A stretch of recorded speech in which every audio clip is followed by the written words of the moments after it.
Do we endeavour to, for our frequent flyers like the New Zealand Taxpayers Union, do we endeavour to try and join them together just with staff who can give them the direct information rather than having them go through the formal and laborious Lagoima process every time? Given that most of their questions may well be about why we're wasting money, a briefing on a regular basis from our CFO might be A, more useful, B, more practical, and C, may achieve a reasonable result. However, if they're simply scoring political points, then I guess nothing will assuage that.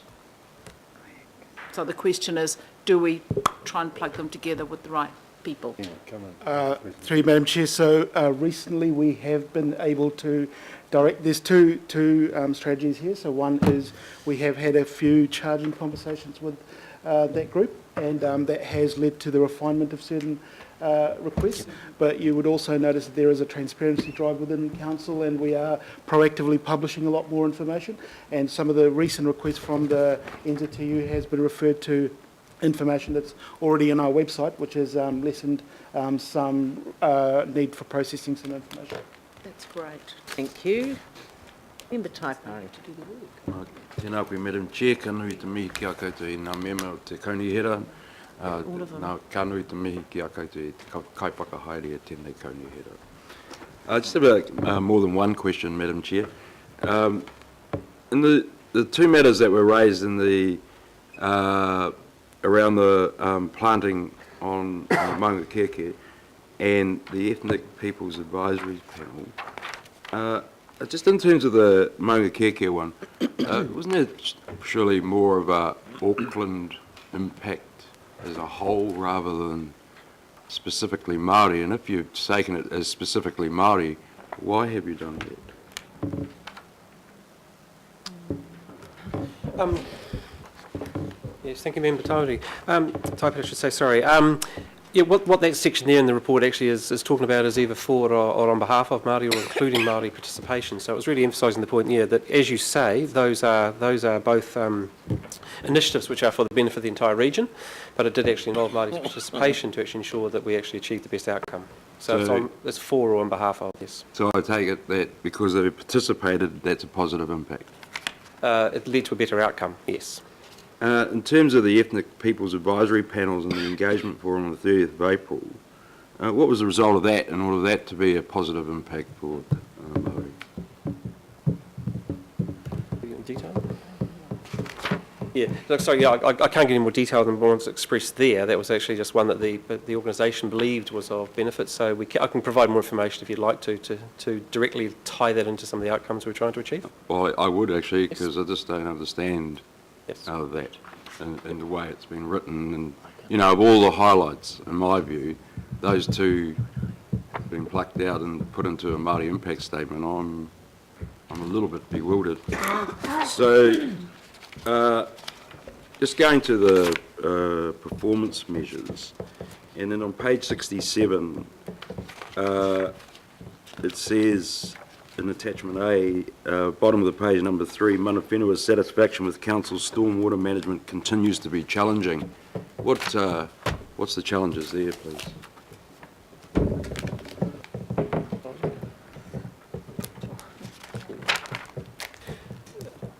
The challenge was actually in relation to the process. There was actually concerns raised around the actual process of collecting information. There was a change in the methodology as to who would actually be consulted on to collect those measures.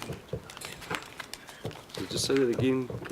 The process undertaken to actually collect the satisfaction levels, there was a change in the process we were using to collect that with regards to who we're actually dealing with. So again, that's as much information as I have available here. We can provide some more if you'd want that.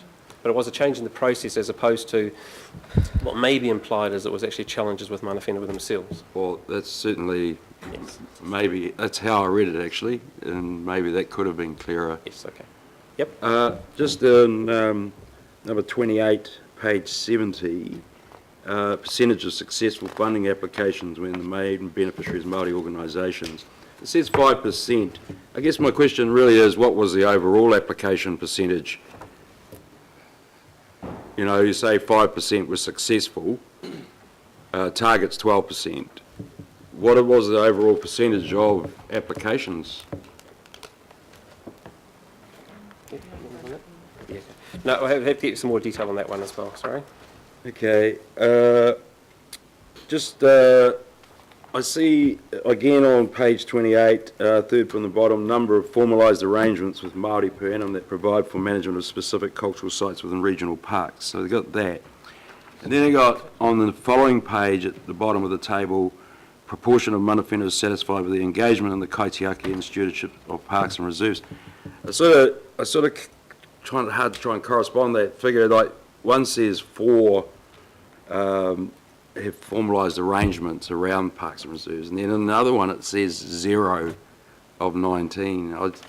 Do they not correlate together, the activity of management of specific cultural sites within regional parks, and then, you know, are you concerned that they're not, is that, you know, saying at least 4 rather than 0 of 19? I think that, to me, they're quite relevant. I can't work out why it's not been reflected across. You understand what I'm saying? No, sorry, no. So you're referring to the table above, 0 out of 19, and you're specifically focusing on the note 10? So, no, looking at, again, under 28, third one from the bottom, it says number of formalised arrangements with Māori per annum that provide for the management of specific cultural sites within regional parks. You say there are 4, actual result. See that? It's page 70, 28's the table. Right. You see that? Okay, yep. And then across the Yeah, page, on that, continuing on that table, on the last box, it says 0 of 19. And it's relating to parks. And I guess I can't work out why isn't the formalised arrangements to do addressing cultural sites on regional parks not even reflected in that part of it. Do you understand that? Yep. Yeah. Could Yes. you be able to give me an answer on I'll that? give it- Because yeah. I get the feeling you won't be able to now. I won't be right now. The second one you're referring to is much more generic. So the 0 to 19 is an overall satisfaction rating. The other one is specific cultural sites is within those. It's a much more focused one, and that's the satisfaction levels there. That's why there's 4. So, but if you like more information around the 0 to 19 and Yeah, how well, I much mean, the do you not specific think it site- should be reflected across somehow, or they're not relevant at all? Oh, it's irrelevant, but it's a component piece of the Yeah. second one. So Yeah. yeah, one's more generic than the other. So the second is the more generic one. Yeah. Okay, just last 2 from me, Madam Chair, because I could go on forever. In table 30, page 72, it says percentage of Māori organisations who consider they have appropriate working relationship with council, no result. Target was 80%. Why is there no result? Is that because the question was never asked, or what?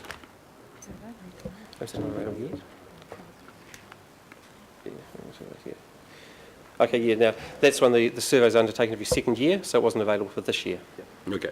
Lastly, Madam Chair, is the one below it. Number of formalised relationship arrangements between council and mana whenua. How can I say? I think that measurement or that reflection of performance is cosmetic. There are no relationships formalised. Surely having one meeting doesn't constitute formalised arrangements. Tell me that. Because I think it's misleading, that information. We've asked through the governing body and the IMSB joint meetings continuously about formalised arrangements and relationship agreements. It has been always reported to us, there are none to this day. Yeah, when I read that, arguably it looks like 10. I just think that that reportage is inaccurate, really, in the context of what a formalised arrangement is. I just don't believe having a meeting is that. So, what do you say to that? Look, through the chair, yeah. Look, I can give you specific details back to you on what those 10 formalised relationships are believed to be. The one comment to make in relation to yours is that, yeah, the one meeting in itself, I agree, is not a formalised arrangement, but if that is actually the initiation of the arrangement, it's considered to be in place. But I can actually outline the 10 specific examples of where we believe there is a formalised arrangement in place for you. Okay, for that because group. note 4 gives an indication of what that is. Initial meetings The stage they're at, yes. and some negotiations and underway with 2. You read that, when it's a number of formalised relationship arrangements between council and mana whenua are 10. Got to tell you, misleading, Madam Chair. Thank you very much. Member. Taipuri. Thank you. Right, Councillor Casey. Oh, yeah. I wondered if, I see Nigel's here, I have some questions about the service centre and the response in times of need. And in this report, it talks about the change to recycling, but more recently it's been the change in the inorganic service. And I'm quite concerned that we're learning from when there's a great surge of calls and then the response rate goes way down and people get really annoyed waiting for the council to answer. So it's really just, can you talk us through the dip that was caused by the volume of calls? I'm looking now at page 84, when you went down to 50%. Certainly. Thank you, Madam Chair. I've also got my colleagues here from Waste I see. to Parul, answer any would you questions like to specifically come relating forward? to waste if needed as well. Many of you will have experienced or had your constituents experience some challenges we've had in the customer service space over the last quarter.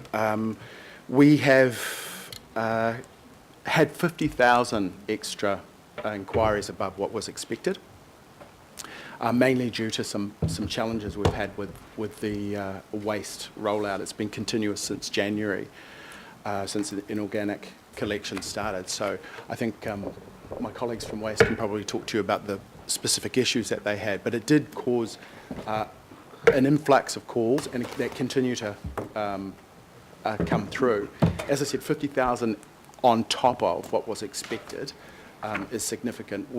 I got an estimate on Friday that we would have had to have had at least 250 more staff on board to be able to handle it within the service levels that we had prior to it.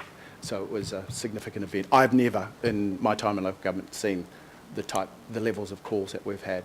We had 360 on average 1 week waiting in the queue at one time. So customers have really been impacted by it.